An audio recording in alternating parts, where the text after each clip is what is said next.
Salut à tous et bienvenue dans cette nouvelle vidéo dans laquelle je vous parle des 3 romans que j'ai lus, des 3 derniers romans que j'ai lus à ce jour d'ailleurs. Non c'est faux, j'en ai lu un peu plus depuis, et la moitié d'un autre que je pense que je vais abandonner. Bref, je ne sais pas si je vous l'avais dit, mais je suis allée à la bibliothèque, je me suis réinscrite, j'ai emprunté des livres. Comme d'habitude, j'en ai emprunté beaucoup trop pour un laps de temps beaucoup trop court, mais je fais toujours ça. Du coup, là, c'est pas je me force parce qu'en vrai, si je les ai empruntés, c'est que j'ai envie de les lire. Je me suis dit, bon meuf, tu lis tes livres de la bibliothèque et après t'entameras ta pile à lire qui fait déjà 6000 km, sachant qu'entre temps j'ai réservé d'autres livres et qu'ils sont bientôt tous arrivés et que je vais bientôt aller les récupérer. Bref, j'ai 3 livres de la bibliothèque dont il faut absolument que je vous parle. Voilà, certains parce que je les ai adorés, certains parce que je les ai beaucoup aimés et certains parce que je suis très mitigée. Allez, commençons de suite avec le premier, à savoir Broken Things de Lorraine Oliver, publié aux éditions Albin Michel. Roman que je veux lire depuis sa sortie, je pense. Je pense que je l'affirme sans trop de peine. Lorraine Oliver, je la connais évidemment de nom, mais c'est le premier roman d'elle que je lis. Après, je deviens folle, j'entends des bruits. J'avais vu le film adapté Before I Fall, là, ou je sais pas quoi. Je crois que c'est pas comme... Enfin, il s'appelle pas comme ça en français, le titre du livre, mais... Bref, voilà, j'avais vu l'adaptation cinématographique de celui-ci, mais j'avais jamais lu de Lorraine Oliver, mais le résumé me tentait beaucoup, puisque nous allons suivre dans ce roman 2 protagonistes, Mia et Bryn, qui, 5 ans après le meurtre de leur meilleure amie, pour lequel elles ont été accusées puis relâchées faute de preuves, elles vont se relancer dans une enquête pour essayer de trouver qui a vraiment fait ça, parce que bah non, c'est pas elle en fait. Même si toute la ville continue de les appeler les monstres de Brickhouse Lane, qu'elles sont aujourd'hui complètement différentes des filles qu'elles étaient à l'époque, et surtout que bah, tout ça a beaucoup entaché les personnes qu'elles sont et leur psychologie et tout ça. Hein. On a quand même Bryn qui va de... comment on appelle ça, centre de désintox en centre de désintox alors qu'elle n'est pas du tout toxico. Et de l'autre côté, on a Mia qui, elle, ne va plus à l'école, elle fait l'école à domicile et elle ne sort quasiment pas de chez elle. Voilà. Hein, vive le harcèlement. Wouh, présomption d'innocence, ils ont un peu de mal les gens avec ça. Hein. Voilà, donc on va se plonger à la fois dans cette enquête que les filles vont mener avec quelques amis à elles. Mais également dans l'été, enfin l'été non, d'ailleurs c'est plus du tout l'été, l'année de leurs 13 ans, cette année où elles ont rencontré la merveilleuse, solaire, splendide Summer qui a été sauvagement assassinée. Voilà. Et ben j'ai beaucoup aimé ce récit, il était vraiment très sympa, je me suis éclatée, il était hyper addictif, il est bien écrit. Globalement j'ai pas du tout été gênée, à aucun moment par la plume. Au contraire même, j'ai trouvé que c'était un bon thriller young adulte. Alors certes il n'arrive pas à la cheville de Cara Thomas dans mon cœur à jamais, je pense que je vous en ai assez parlé cette année, mais franchement il est plutôt très sympa. J'ai trouvé que l'histoire était vraiment cohérente, elle était très bien amenée globalement. Et ce système d'enquête était très sympa. On avait beau plonger dans les souvenirs, personnellement à aucun moment j'avais vu venir la fin. Ça s'est fait en fait, je l'ai compris en même temps que les filles, tout simplement, donc c'était plutôt sympa aussi. Par contre, et c'est le gros bémol, je trouve qu'il n'y a pas assez d'explications justement autour de cette mort. J'aurais aimé que le face à face avec l'assassin dure plus longtemps. J'aurais vraiment aimé que ce soit un moment dans lequel on ait de vraies réponses, parce que je trouve que globalement les réponses sont assez floues et je trouve ça un peu dommage. Personnellement c'est quelque chose qui m'a manqué dans cette lecture. J'aurais aimé voilà, creuser un petit peu plus cette facette là et en apprendre davantage, à la fois sur le tueur et à la fois sur qu'est-ce qui s'est passé vraiment entre le tueur et Summer. Voilà. Je trouve ça dommage qu'on n'ait pas eu notamment un flashback à la rigueur, pas forcément du meurtre, mais des différents moments qui ont pu amener à ça. Voilà, je trouve que ça reste assez flou et en même temps je trouve ça super cohérent. Mon âme de lectrice est évidemment frustrée, mais je trouve ça très cohérent parce que du coup c'est réaliste. On a le récit d'un tueur face à des personnes qui ont été victimes de ses agissements et on sait ce qu'il veut bien nous dire. Du coup, même si moi je suis frustrée dans mon âme de lectrice, je peux pas m'empêcher de trouver que c'est plutôt judicieux et que c'est plutôt intelligent On a souvent dans les récits des grandes confessions de tueurs, etc. qui n'ont aucun sens parce que, à la vérité, un tueur, s'il se confesse, il va pas se confesser comme il le fait dans les récits, dans les films, genre trop fier de ce qu'il fait, tout ça, tout ça. Enfin, si, ça arrive, évidemment que ça arrive. Mais je trouve que là, c'était très cohérent. Très frustrant, mais très cohérent. Donc globalement, très bonne lecture. Je vous le conseille vraiment si vous aimez le genre, si vous aimez un peu les thrillers, mais vous avez du mal avec le genre quand même, quand c'est un peu trop hard, vous pouvez lire celui-ci. Il n'y a pas trop de détails sanglants ou quoi que ce soit. C'est vraiment un thriller axé young adulte, donc très jeunesse. Alors ça m'a beaucoup changé de l'autre femme hein, que j'ai lu juste avant, de Marie Kubica dont je vous parle dans l'update précédent, mais ça n'en reste pas moins un très bon roman je trouve et j'ai vraiment apprécié, je suis très contente de l'avoir enfin lu. Après ça j'ai lu un autre roman que je voulais lire depuis sa sortie, American Royals de Katharine McGee, édité chez Lumen. Katharine McGee, j'ai lu d'elle donc Inaccessible, la saga en 3 tomes qui faisait un peu ambiance Gossip Girl futuriste puisque New York était représentée par une immense tour de 1000 étages. Voilà, on avait beaucoup de petits potins, de petits ragots et c'est encore un petit peu le cas dans American Royals qui nous raconte tout simplement le quotidien de la famille royale des États-Unis d'Amérique, messieurs dames. Puisque dans cette uchronie,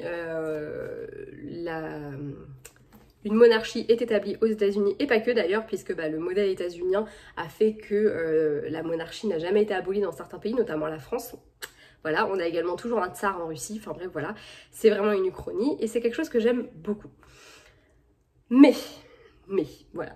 J'ai trouvé ma lecture vraiment sympathique et globalement je l'ai trouvée très cool. On suit dans celle-ci du coup plusieurs protagonistes. On va suivre déjà Béatrice, future reine d'Angleterre, non pas du tout d'Angleterre du coup, future reine des États-Unis. Elle est donc l'héritière au trône puisqu'elle est la fille aînée et qu'elle est la première future reine puisqu'avant ça il n'y avait que les hommes qui pouvaient régner.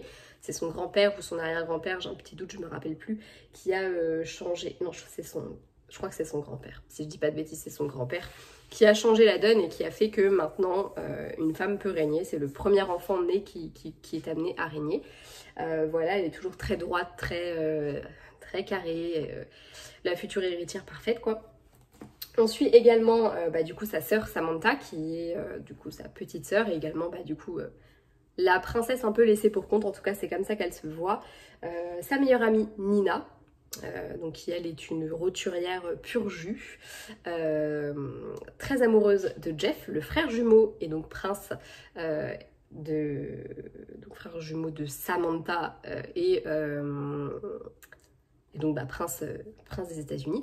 Et on suit également Daphné, ex-petite copine de Jeff, qui, ma foi, est une putain de petite pétasse d'arriviste. Voilà, qui veut à tout prix se remettre avec Jeff, quoi qu'il en coûte, et quitte à faire, encore une fois, pas mal de petites manigances. Voilà. J'ai apprécié les romances que l'on découvrait dedans, des romances qui, étaient toutes plutôt sympathiques les unes que les autres. Voilà, j'ai aimé globalement l'intrigue, enfin les intrigues, parce que pour moi il y a plusieurs intrigues. J'ai trouvé que c'était plutôt bien amené, que c'était plutôt assez sympa. À lire, c'est plutôt agréable également. Il y a encore une fois une ambiance un peu Gossip Girl avec le côté ragot, notamment avec le personnage de Daphné. J'ai d'ailleurs aussi beaucoup apprécié le fait qu'il y ait un personnage qui soit très antipathique. C'était déjà le cas dans Inaccessible et c'était quelque chose que j'avais trouvé très intéressant. J'aime le fait que les personnages de Katharine McGee soient des personnages assez réalistes, qui soient doués de défauts tout simplement. C'est pas des personnages qui sont parfaits, qui sont lisses, etc. C'est des personnages avec des défauts comme des qualités et c'était plutôt intéressant. J'ai trouvé globalement que l'histoire était sympa mais sans plus, voilà. Je dirais que j'ai un peu terminé ma lecture en me disant ouais bon ok, c'était sympa mais bof. Ceci dit, la fin m'a quand même mise en haleine et j'avais très envie de connaître la suite. C'est pourquoi d'ailleurs dans le prochain update vous aurez mon avis sur le tome 2. Je vais pas vous spoiler mais je pense que voilà, globalement c'est une saga qui est en demi-teinte. Voilà, j'ai apprécié mais sans plus. C'était une lecture malgré tout assez sympa mais je n'en garderai pas un souvenir mémorable et très honnêtement si vous aimez les romans où il est question de royauté, c'est pas forcément la saga que je vous conseillerais en premier. Je pense que je vous conseillerais beaucoup plus facilement Il était une fois des Mad Chase. Même si c'est pas du young adulte comme ici, c'est plutôt de la new romance, ça reste quand même assez soft et je garde un très bon souvenir de cette saga. C'est la seule que j'ai en tête, mais en tout cas c'est celle que je vous conseillerais le plus facilement. Voilà. En tout cas, l'idée était plutôt sympa et je trouve qu'en plus de ça, l'autrice elle est vraiment au bout de son idée. Elle nous livre un récit qui est sympa, qui est bien foutu, avec des intrigues sympas, mais globalement, voilà, encore une fois, un peu bof. Mais je pense que je vous en parlerai plus en détail quand je vous parlerai du tome 2. Le dernier roman que je vous présente aujourd'hui est un récit que je devais lire il y a déjà quelques années. Je l'avais emprunté, exactement le même exemplaire, à la bibliothèque il y a quelques temps, et je l'avais jamais lu. Et en discutant avec Juliette, coucou Juliette, parce que je sais que tu regarderas probablement cette vidéo, je me suis fait la remarque que j'avais un peu envie de le lire. Elle m'a vraiment donné envie de le lire, et du coup, bien, ça a été chose faite et j'ai aucun regret. Il s'agit d'Inséparable de Sarah Crossan, publié aux éditions Rajo. C'est un récit très particulier puisqu'il est écrit en vers et il nous parle de deux sœurs siamoises, Grace et Tippi, qui après avoir fait toute leur scolarité à la maison vont enfin mettre les pieds dans un lycée, ce qui va être le début de plein de choses. Et c'est un récit qui est très fort, qui est très poétique, qui est très poignant, déjà parce que la thématique est poignante. La thématique fait que de toute façon on ne peut pas rester, je pense, de marbre tout simplement en lisant cette histoire. C'est impossible à mon sens de ne pas avoir de réaction en lisant ce récit, à plus forte raison en étant écrit en vers. Déjà il se lit vraiment très très rapidement. Moi je l'ai lu sur 2 jours parce que j'étais en week-end dans la famille, donc je n'avais pas l'occasion d'être en permanence en train de lire, mais je l'ai dévoré. J'ai vraiment, genre je me suis enchaînée une première moitié, puis le lendemain j'ai enchaîné la deuxième moitié. Je pense qu'en 2 heures de temps je l'avais lu, donc oui, il se lit très très vite. En plus de ça, une fois qu'on a le nez dedans, on n'a pas envie d'en sortir. Je trouve que c'est... Il nous enferme dans une bulle qu'on n'a pas envie de briser et dans laquelle on est bien, quoi. Genre vraiment, on est bien. Et c'est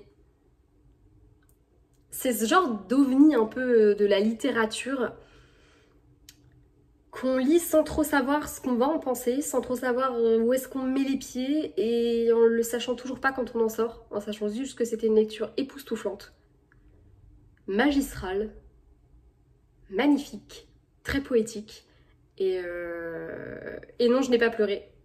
Juliette m'avait dit que j'allais pleurer, je n'ai pas pleuré, mais c'était pas loin, c'était vraiment pas loin. Je pense que si je l'avais lu d'une traite, je pense que ça aurait fait son effet et j'étais pas très bien quand je l'ai refermé. Je me suis jetée sur un autre livre pour essayer d'oublier ma peine. Spoiler alert, je l'ai toujours dans le cœur et il me bouleverse toujours autant. Je vous conseille vraiment de découvrir si ce n'est pas déjà fait. Il est sorti il y a quelques années maintenant et je pense vraiment qu'il est à lire. C'est un récit vraiment facile à lire. Et très très agréable aussi à lire, donc franchement pas d'excuses. Et c'est un récit que je vous conseille parce qu'il est très très beau et il traite de sujets qui sont très importants. Malgré l'aspect poétique du récit en lui-même et de la façon dont c'est narré, à côté de ça, les personnages sont pas du tout romancés. C'est très réel, très ancré dans le réel, dans tout ce que ça a de plus triste, glauque, pathétique parfois, mais amusant, romantique. Réel quoi, je sais pas, moi j'y ai cru à cette histoire et on sent que l'autrice est très très bien renseignée sur ce dont elle nous parle. Donc lisez Inséparable, je pense que si j'avais une reco à faire pour cette update, ce serait évidemment celui-ci, vraiment, voilà. Après ceci dit, n'hésitez pas à lire les autres également. C'est tout pour cette update, j'espère qu'il vous aura plu. N'hésitez pas à me donner vos avis sur ces romans si vous les avez lus, s'ils vous intéressent, ceci, cela, vous savez très bien. N'hésitez pas aussi à me dire lequel vous tente le plus, si vous ne les avez pas lus. Voilà. Bref, c'est tout pour moi, à bientôt, ciao.